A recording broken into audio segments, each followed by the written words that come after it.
This issue about the reform of the financing of politics has been going on for 10 years. This is not a new thing. We've been pushing this reform since 2008, and we have had no change on this matter. This has been a predominantly civil society-driven agenda.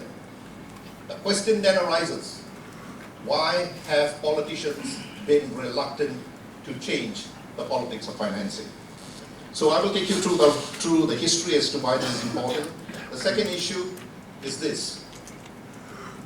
Why is history important? We have had regime change. And although we have a new government, the fact of the matter is this. We have leaders of the old who are now sitting in the new government. So we have a new government with leaders of the 1990s now helming this new government. And many of them have been also privy to the problems that we see today in the financing of politics. And finally, why is this also important? Because, and I'm going to say this, I'm sorry, Sharif referred to this, as much as you all are expecting me to give you all a long discussion on political financing for general elections, I am also going to stress political financing for internal party elections. We've had a general election, and just a couple of weeks ago we had the UMNO party election. The volume of money that was spent, it is not out in the public media, we don't know how much, it's so covert, but it is very clear, substantial volumes of money was spent in that election. And it gets more interesting because very soon we're going to have another party that's going to have its election, PKR. And that's going to be a contentious election too, as you already see. In the newspapers, there's talk about who is running for which position. Will the presidency also, will it be challenged? Will there be a contest for the presidency? So, we also have to look at internal party politics. I'll come to that towards the end of my talk. I want to say, today, what I'm going to focus on is just three issues: legislations, institutions, and internal party reforms. Let me start with this. We are here today, and we have been doing this for the past 10 years, not to limit or to stymie parties from doing their work. The purpose of these reforms are primarily to help political parties. We want our parties to have sufficient money to do their work. And they need money to do all these things. If you look at the things they need to do, they need an office space, they need to carry out their research. We do want parties to have a research base where they look at the policy agenda and come up with proper policy agenda for us. We want to look at campaigns, education, they have to do it. And they need money. And you will know, you will find, and I'm sure once I will mention this too, to run a campaign is not cheap. So how do we support our parties to ensure they function well? That is the point. As we also talk about how we ensure parties have sufficient money to do their work well, we also want to know where the money is coming from. We also want to know what is the nexus between politicians and their funders in detail. If I know a particular business is supporting a particular party, I may not want to vote for the party. Disclosure is important. So let's go into the reforms as to how we can have parties with sufficient money, but also with great disclosure. But before I go into that, I want to go into history. When the issue of the links between money and politics first came up, the defining moment was 1981. Mahathir Mohamad had just come to power, and Mahathir Mohamad at that time was a weak prime minister. You know the history of the time. He was not a very powerful prime minister. There were very powerful politicians in the party too, like Tunku Razali, Musa Hitam, Ghazali Shafi, very powerful. So Mahathir decided for the deputy presidency, he is going to open up the elections. Anyone can run. And two powerful politicians ran for the deputy presidency of UMNO, Razali Hamza and Musa Hitam. And in that election, for the first time, we began to see money actually being used in the party election. And it was used by Razali. It is already well recorded. The books have been, lots of books have been have published the details of how Razali started this momentum of using money. It became a big problem again in 1984. Musa was very angry because in that election too, again money was used. How money was used was very simple. The people will come for the General Assembly, and at the General Assembly, they will be given money. And those who had more, those who got the money were supposed to vote for the candidate who gave them the money. In 84, this happened again. And Musa went to Mahathir and said, you have to put a stop to this. He didn't stop it. In fact, subsequently, Musa left, formed a coalition with Razali, and then we have the 1987 election. The 1987 election was an election between Mahathir and Dime versus Anwar versus Razali and Musa. A deeply monetized election. I'm bringing this up because you all should know this history. In that election too, what happened was the way in which money politics was being played was not just the distribution of money. Other forms of patronage emerged.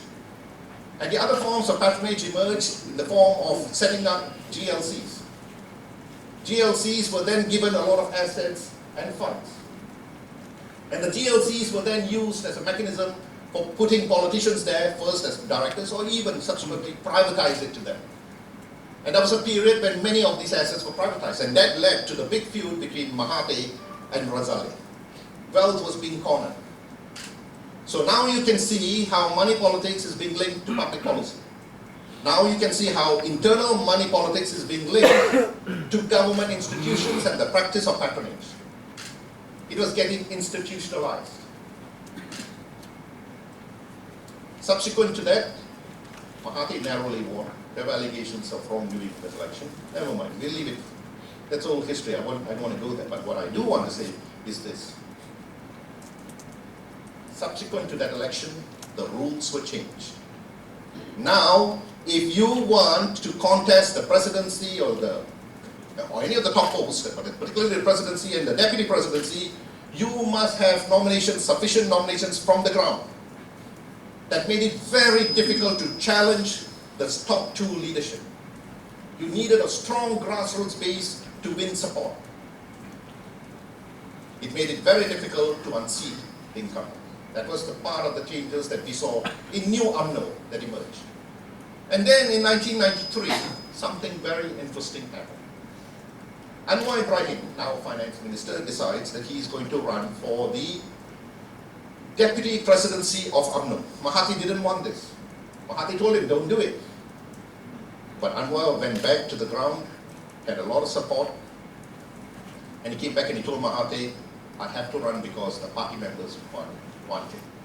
Now what happened? By this time, the politics of patronage had become institutionalized. And by that I mean the finance ministry became a mechanism through which you can distribute a lot of rights, including to big businesses. A lot of big businesses supported the internal party elections. Anwar was flush with funds. It's all recorded. You can read your history books, it is all there. If you read the correct history books, of course. It's there. In that election, to win support, money had to come into the hands of the politicians who would now go down to the grassroots and give money to the grassroots. So if once politics was only at the level of the General Assembly, now money politics was at the level of the grassroots. And for that, the volume of money that was required was phenomenal. There was talk about 300, 400 million ringgit at those days being used to buy support. Anwar won the election without contest. Ghaffar Baba didn't even show up. Ghaffar Baba did not show up because he had so few nominations. And he's the incumbent. The tables had been turned. Mahathir, I think, was very worried about that issue. And subsequently, of course, you saw the feud between Mahathir versus Anwar, 1998. Much of the feud in 1998 between Mahathir and Anwar was the feud of Mahathir also worrying about the Anwar threat. Money politics from the ground and how it can now, because of Anwar's support in the party, can be used to remove Mahathir. I am giving you this history to show you the impact that money can have in internal party politics. That's one hand. But I'm now also showing you what that can mean for national politics. And you saw the threat of money politics now, leaders becoming concerned about what's happening and how it spilled over into national politics and ruined the national politics. It was such a difficult period for us. Eventually went into the Reformasi. And you know the consequences of the Reformasi too. If we do not stymie money politics within the parties too, be prepared for national politics being soured by this scourge that we are now seeing. In 2004, Abdullah came to power. And Abdullah said, we must put a stop to money politics. I was very happy when I heard that. Finally. And Abdullah didn't have that history of playing money politics. Good. New leader, he will change it. But Abdullah also revealed, in fact Mahathir revealed it, that Mahathir said that when he stood down as Prime Minister, he handed over 1.4 billion ringgit in cash and assets to Abdullah. UMNO's money. 1.4 billion ringgit. What kind of money are we talking about here? And for Abdullah then to say, I'm going to reform money politics, was a godsend. About time too. And he said, we must also reform, he told his party members, we must also reform money politics within the party, because if you don't remove it, it's going to be a matter that will ruin the party. Incredible foresight. But they didn't. And in the elections that followed, subsequently, same volumes of money were used, very covert, we have not been able to quantify. And then we come to the period of Najib. Najib comes at a very important period, 2008. In 2008, we saw a phenomenal general election. In that election, for the first time, Barisan Nasional lost the popular vote, at least in the peninsula, lost the popular vote. For the first time, they lost 5 state governments. Something had to be done. When Najib came to power, one of the first things he said is, I'm going to reform money politics. He said it. He told his party members, we have to do this. We have to reform money politics because it's going to ruin the party too. And one of the first things that he said when he came to power was, I am going to make sure that we form a committee. Pembantu was charged with coming up with proper guidelines on the reform of the financing of politics. And they started it. And I know it. Because Pembantu members came to see me and we had a long chat about all these issues. And I said, please get this done. This is very important. But I didn't trust them. I didn't think they would do it. Meanwhile, Transparency International came to see me and they said, why don't we seize the moment, use this opportunity, when Abdullah is saying this, to come up with our own reforms. I said, fantastic idea. And that's when we started, and I'm grateful to TI for that, for this motion to put these things into play. And a book was subsequently published on this. The Reform of Financing in Politics. A full-length book. The first attempt by civil society to put this out there in the public domain. To get this done. This was an important book for the simple reason that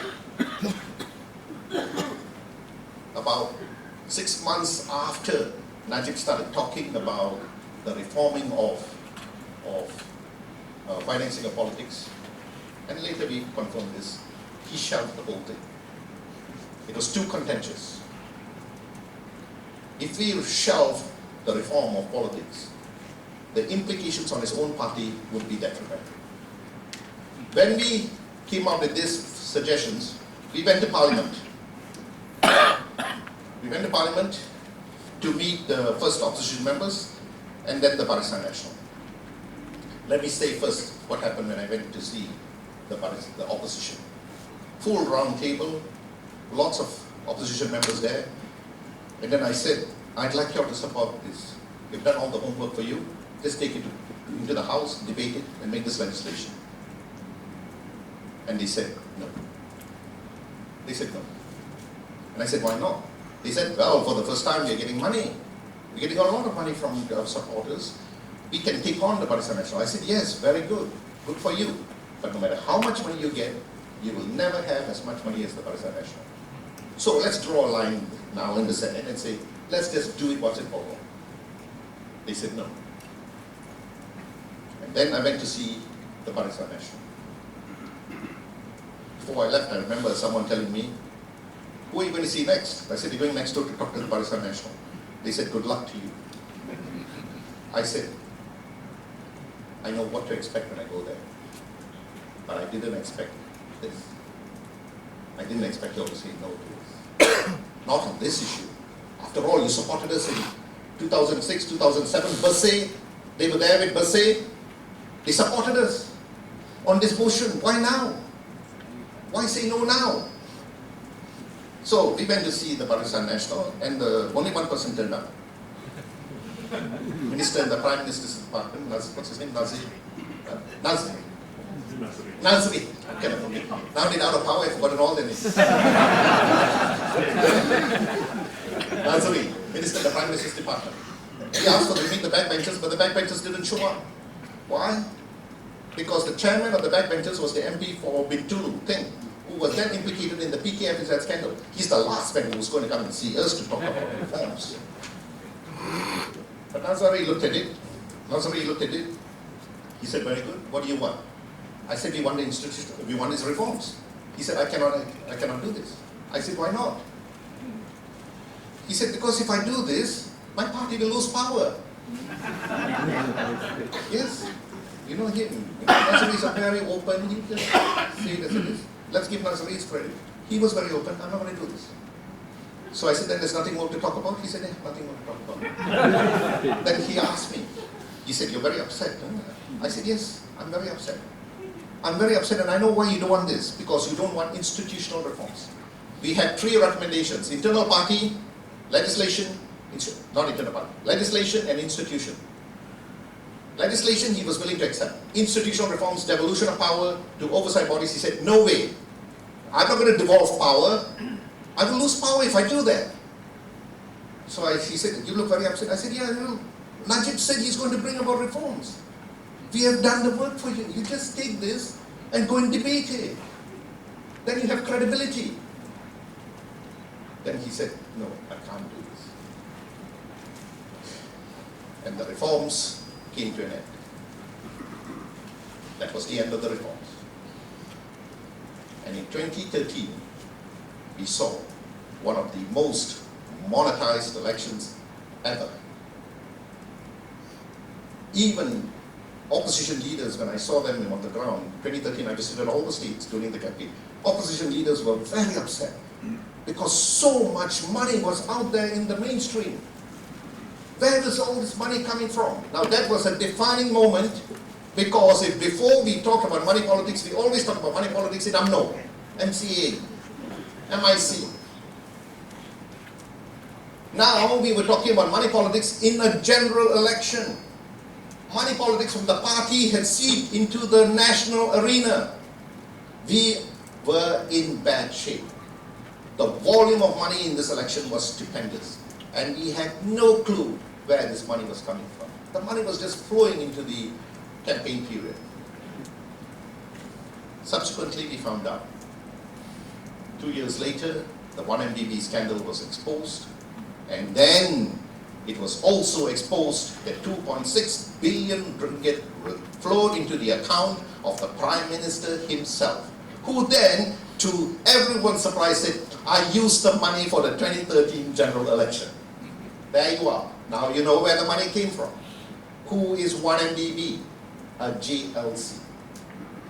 GLCs now, we could see how they were being abused. A conduit for the transfer of money. What happened at the GLC level, 1MDB, I can assure you, is probably happening at the lower levels among other GLCs, which is why we also have a big debate going on now on reform of the GLCs. 2.6 billion ringgit into the personal account of the Prime Minister. Why was that important too? It was foreign money. He claimed. I think it was 1MDB money, but I have no evidence to prove that, but that's what I think. 2.6 billion, he said, came from a foreign party. And that raised a new red flag. Foreigners are funding our elections. If you win, you are going to be indebted to the foreigners. Our public policies will be dictated by them. Such was the backlash against Najib that he formed a committee on the financing of politics. A cabinet committee on the financing of politics. I was called for that meeting and I went in. Others were there, including Wan Saiful. Wan Saiful was there too. And at that meeting, it was chaired by none other than Paul Lowe, who helped prepare this book. What a turncoat. He helped prepare this book. And now, he was telling us he wants to form this new committee. I said, very good, Paul. We were having this discussion. Then after he had finished this discussion, I said, okay, now that you're done, I'd like to say something. He said, yes, go ahead. Your reforms are only on legislation. Only on legislation. That's not good enough. You must also have reforms on institutions. Can we have that? He said, no, we cannot have that. It is only for legislation. I said, if you have legislation, the legislations will be used by BN to support BN and further suppress the opposition. We can't have that. So you must have institutional reforms. He said, no, it's only legislation. Then I said, okay, I want a second issue. I want this committee to also look into 1MDB. He said, why do you want to look into 1MDB? I said, because the minister himself said, the Prime Minister himself said, the money flowed into his account which he used for the campaign period. He used the money during the campaign period. Now, if we want to talk about legislation, what I want to know is, can we come up with the proper legislation to cover all the loopholes to make sure that this doesn't happen again? You can come up with new legislation, but there can be loopholes which they can capture and use for their own vested interests. Now, by actually seeing how this all transpired, I can put a stop to it. He said, no. And so I didn't join the committee. And I'm glad there were others there too who didn't join, including Cynthia Weber, who's sitting here, who also bravely told them, no, we will not do this. But I was very fortunate in my great despair. Where are we going from here? Najib coming up with this new legislation which can be used to support further his agenda. What did he do? And then G25 came along and proposed our own set of research, which we took much further than this. We brought this in. And G25 was also very instrumental because they brought together 69 other GLCs. Sorry, NGOs. 69 other NGOs. Now, it was not just TI alone. Now it was 70 NGOs. And I can tell you, we spent a lot of time on this. And I'm grateful to people like Latifa, who really spent a lot of time here. She's a great loss. I agree with Latifa. A great loss to the nation. Fought for these changes. And we submitted these proposals to the Prime Minister. He, after all, said he wanted proposals and feedback from political financing. We got no response from the Prime Minister, Najib. He was not interested. And we were worried about this. We also gave this to members of the opposition at that time. They were not very supportive. This is important. Even the opposition at that time was not very supportive. And of course we got into a big tiff with them. It became a big tiff. But I want to bring this all up because I want you all to know this history. This history is important. Azima said it earlier. Most political parties were not supportive, whether Pakatan or Barisan were not supportive of reforms. We couldn't understand it.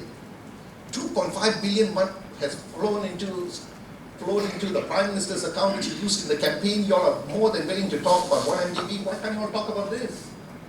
Once and for all, get it done. We didn't get the support.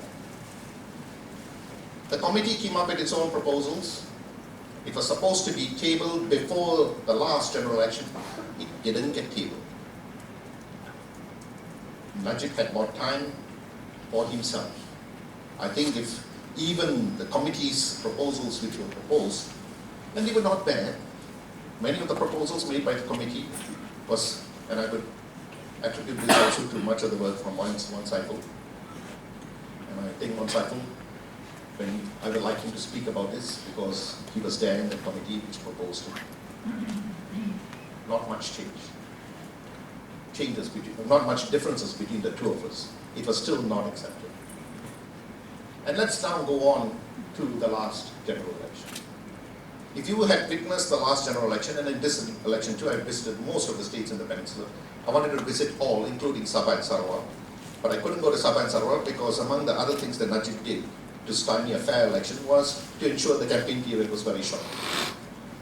He did other things too, of course, the anti-fake news, the gerrymandering and so on, but that's another story. We didn't go there. But what is important in that election was money was also used. And money was used in a big way.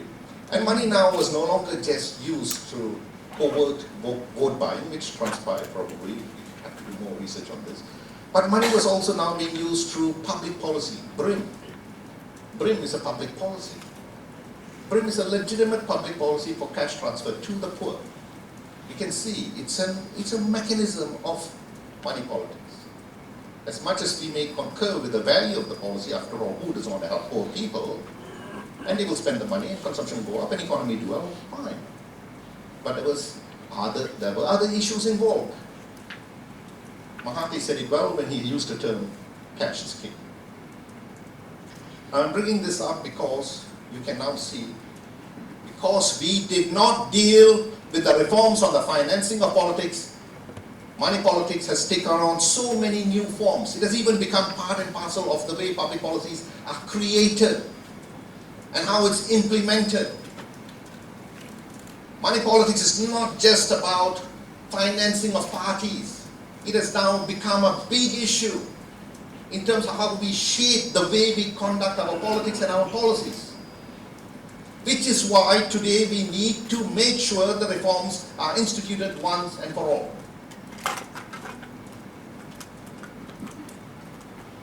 To be fair to Mahathir and the new government, and I'm very pleased to say this, one of the first things they did was recently, the things we've been asking a lot of, the evolution of power, take out key institutions and put them under parliament.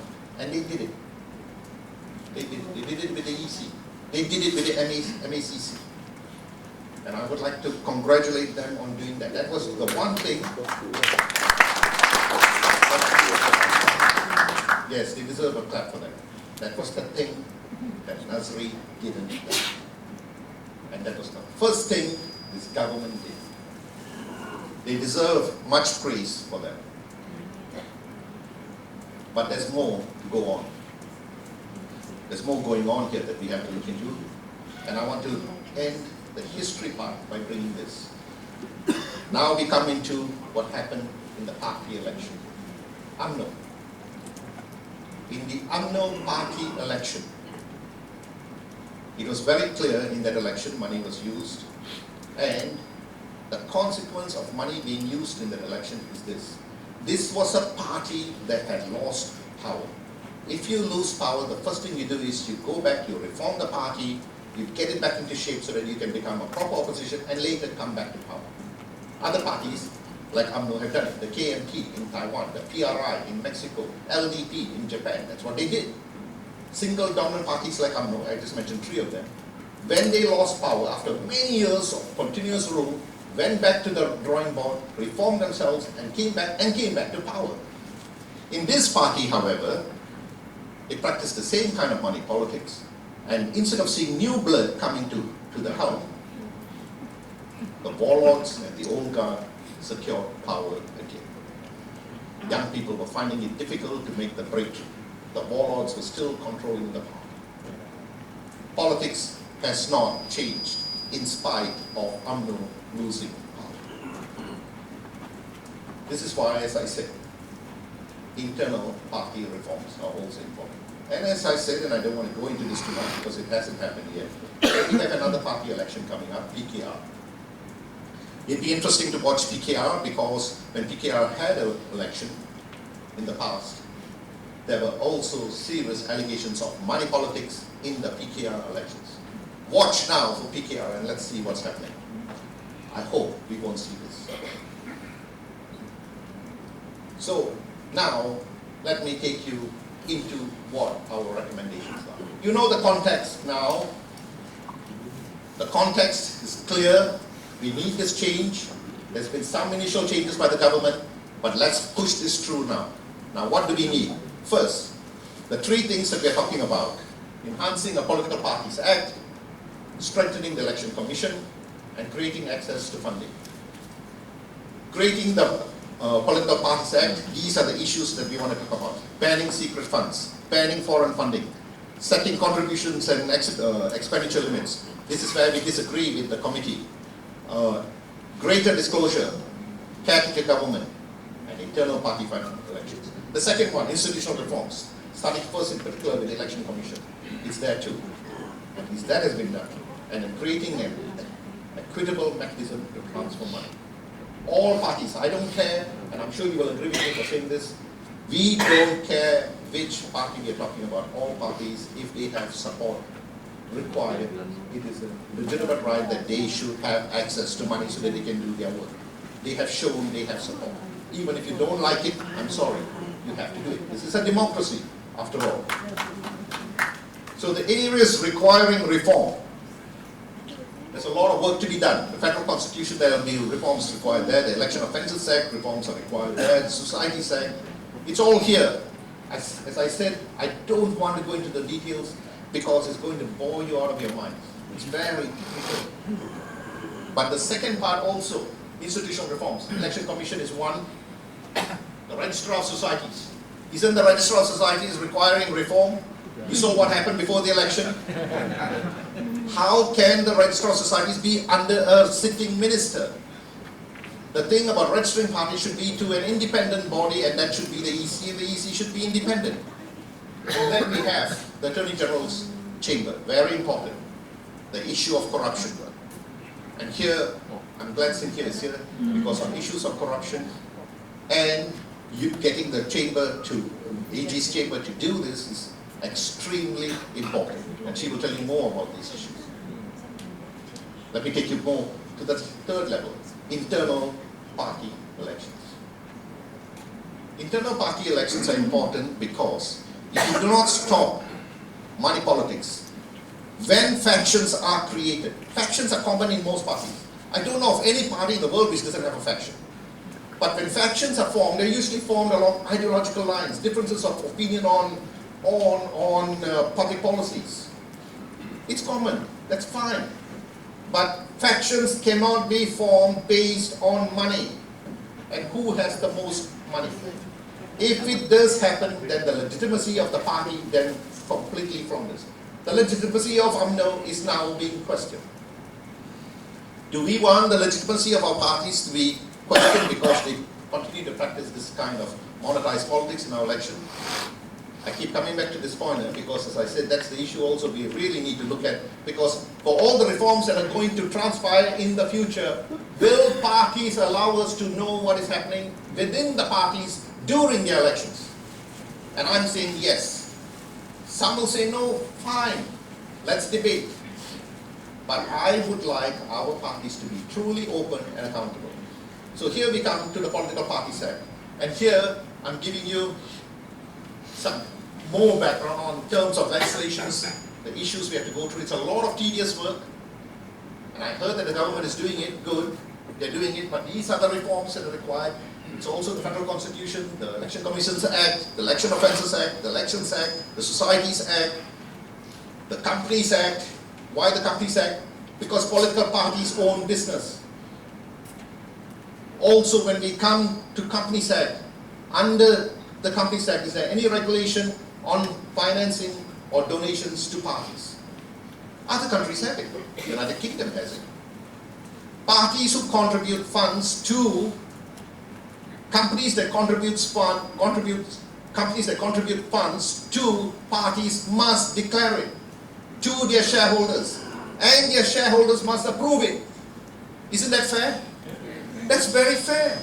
If I own a stake in the company and this company is giving money to a party which I don't even like, I would, it's my company. I have interest in it. It's not fair. It's those kinds of legislation also that we need to look into. The Political Parties Act. One of the key issues that we are talking about to make it fair, open, is public funding. Many people may not agree to this. The government funding political parties. Chin Huat is here today.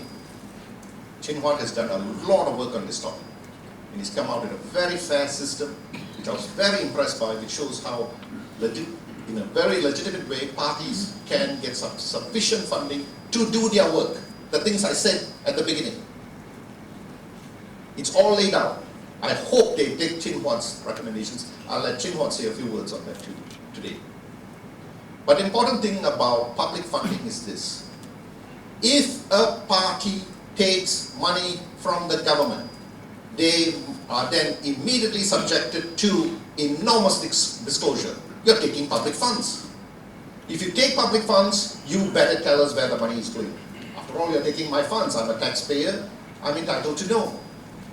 And that's a good thing. Disclosure. But not for politicians.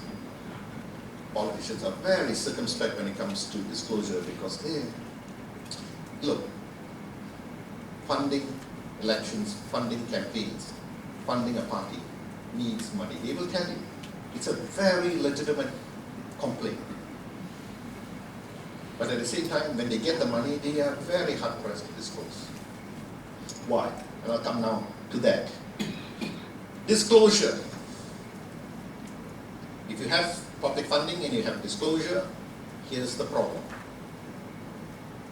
The opposition, PA, Pakatan, those days, told me, you know, if we disclose, the government will victimize us, our donors. And Pakatan was right.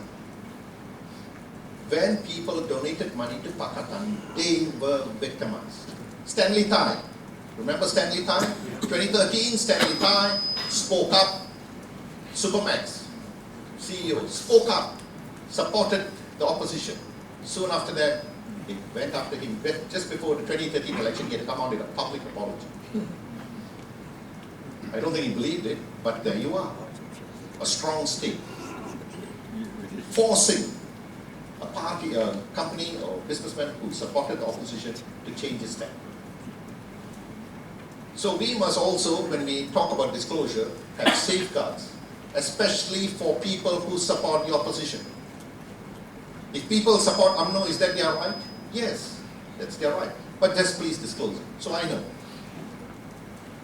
We cannot stop UMNO or MCA or MIC or Gerakan or whoever is not in the Pakatan from getting donations too. We have to be fair in the new reforms. So here, disclosure is important, but we also want to ensure that private donors are also protected when they do it. So when we talk about donations to parties, we are not saying it should be only public funding. We are saying it should be a mix too, and we allow for the mix. In fact, good. Let's have the mix. But we are also saying this, and I want to end on this note. When we came out with our recommendations, we put a cap. We put a cap on expenditure. We put a cap on donations, income and expenditure. We put a cap. When the cabinet committee came out with their recommendations, for the most part, we were similar, except for these two.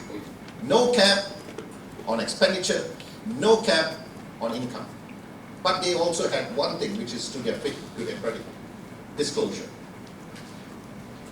So we said, this is nonsense. Fine, okay, no disclosure, but can you imagine if there's no cap? The volume of money will be even greater. How much money is going to flow into the political system? This is what we want to stop. Second, no cap on expenditure. How much money are you saying can be spent during an election? Free flow? This is subject to debate. But these are differences. So I want to end on this. You have seen very broadly the issues that are in this reform proposal. Please, if you want the details, go ahead and read it. We have submitted these reforms. I know that the government has these reforms, the current government. We also have the previous reforms by that cabinet committee. So there is now a debate that is going on reform of financing politics. But let's go the full length and ensure that the reforms are truly in the interest of the nation, not going this halfway so that some of their political interests are still protected. And this is the primary, I want to end on this note, one primary issue we need to debate. Should we also ask for internal party elections to be disclosed? Their sources of funding must be disclosed there too. I say yes. Because if we do not reform that, and here we go back to the history I just gave you, all the politics of money that we see today in the country stem from internal party politics and financing of their elections. If we know that is the root, that is where it all started from, and we do not deal with that, then we have not done our work properly. Parties must agree to be transparent in their elections too.